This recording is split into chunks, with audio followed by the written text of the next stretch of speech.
D'abord, je l'ai appelé Monsieur Constant parce que j'aurais pu l'appeler Le Sceau de l'Ange, qui est plus évident puisque c'est le titre du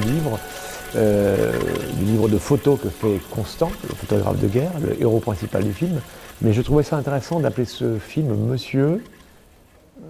Et j'ai demandé à Jean-Claude Drault quels étaient les noms de ses grands-pères, et il y avait Constant. Et moi j'aime bien l'idée de la constance parce que je suis très constant dans mes idées, je me bats pour mes idées, et je trouve que voilà, c'est une grande qualité la constance.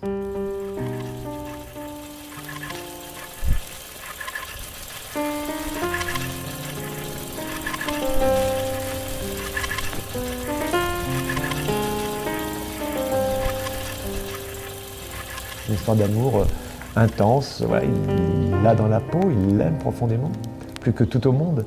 Et il y a le rendez-vous des 50 ans de la disparition, il ne peut pas l'oublier. Donc c'est assez tragique en soi, mais je ne vais pas vous raconter le film, mais voilà, il y a une petite fille lumineuse qui va le réveiller. Et un fils tourmenté qui est là. Mais là j'ai un souci, ouais.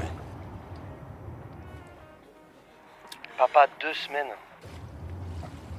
J'ai besoin de 2 petites semaines. Adela tient plus en place et c'est...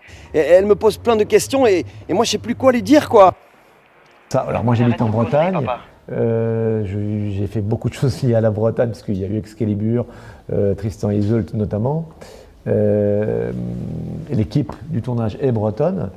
Maintenant, je parle des techniciens, maintenant Cali est catalan, Jean-Claude Drault est belge, Sacha est d'origine russe, et Danielle, ah si, elle est bretonne, elle est originaire de Maël-Carré. Elle est de partout, Danielle. Elle est de partout, Danielle.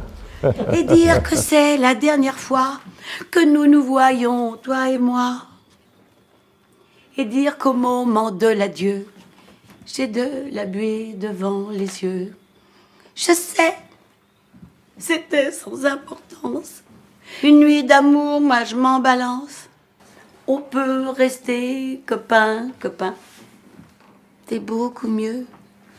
C'est même très bien.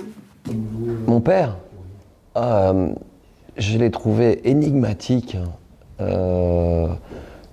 surprenant, grandiose. On parlait de constant, je dirais consistant, vraiment. Et on parle de mon papa, on parle de Jean-Claude Drault. Hein. Donc pour moi, je me dis que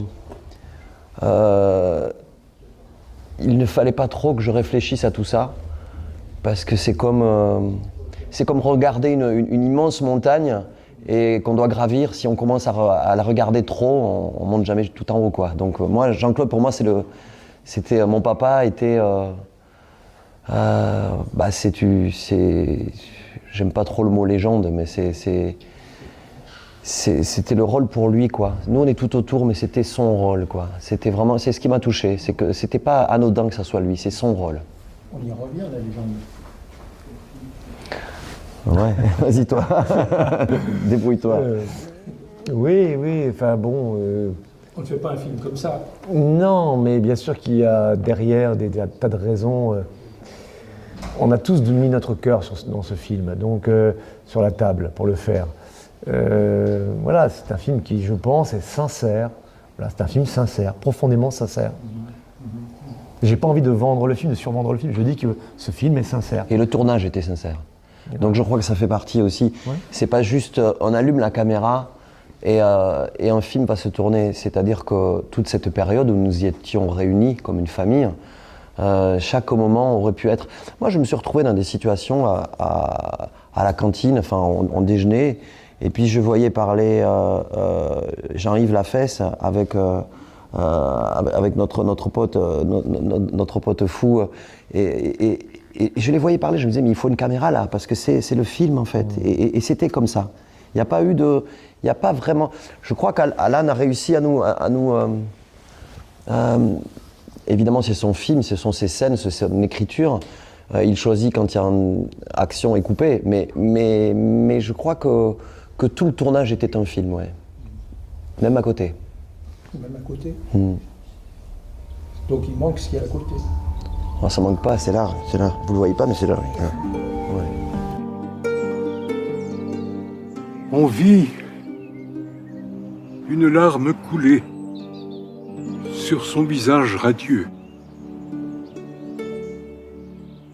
le roi Marc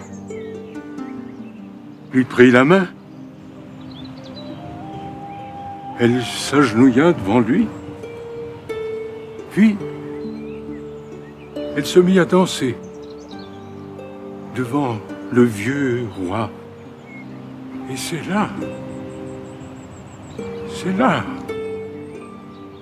qu'elle aperçut Tristan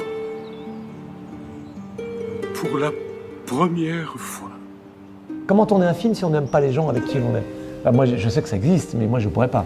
Donc là, c'était très important. Et je pense que ce qui ressort d'abord dans le film, c'est cette fraternité, cet amour, on le sent. Voilà, plus qu'une mise en scène très fastueuse, très intellectualisée. Enfin, moi, c'était pas mon propos du tout. Donc, c'est un grand rendez-vous. Ce film, c'est un grand rendez-vous. J'avais un rendez-vous à prendre, voilà, avec ce film, mais je voulais des gens qui prennent rendez-vous avec moi. Ils ont tous pris rendez-vous avec moi. Ils n'étaient pas à l'écart du film. Jean-Claude en parle très bien de ça. C'était chacun amener son émotion avec son vécu et quelque part nous étions dans la même respiration quoi, dans cette histoire-là. Nous étions dans la même respiration. Mais le recul de mon papa par rapport à la perte de sa femme est un autre recul que j'avais par rapport à la perte d'une maman. Le recul du réalisateur qui a perdu, pareil, maman et tout. C'était encore. Mais donc c'est pour ça que chacun amenait son émotion, mais quelque part elle était sculptée dans le vrai, quoi. C'est ça qui, bien sûr, c'est un film, mais on partait d'une émotion sculptée dans le vrai. C'est ce qui fait la force du film. Moi, je pense, oui. Oui. Et puis il y a la Bretagne qui est là, qui est éternelle, qui est importante. Et la musique. Et la musique, ouais, c'est vrai. C'est important parce que c'est bien de l'oublier dans un film parfois la musique.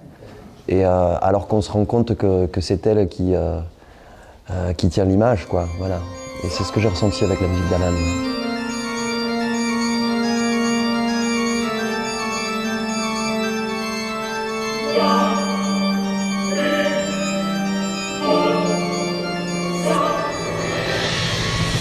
C'est un grand rendez-vous, cet opéra, ce Tristan et Isolde, que donc Sergio va créer.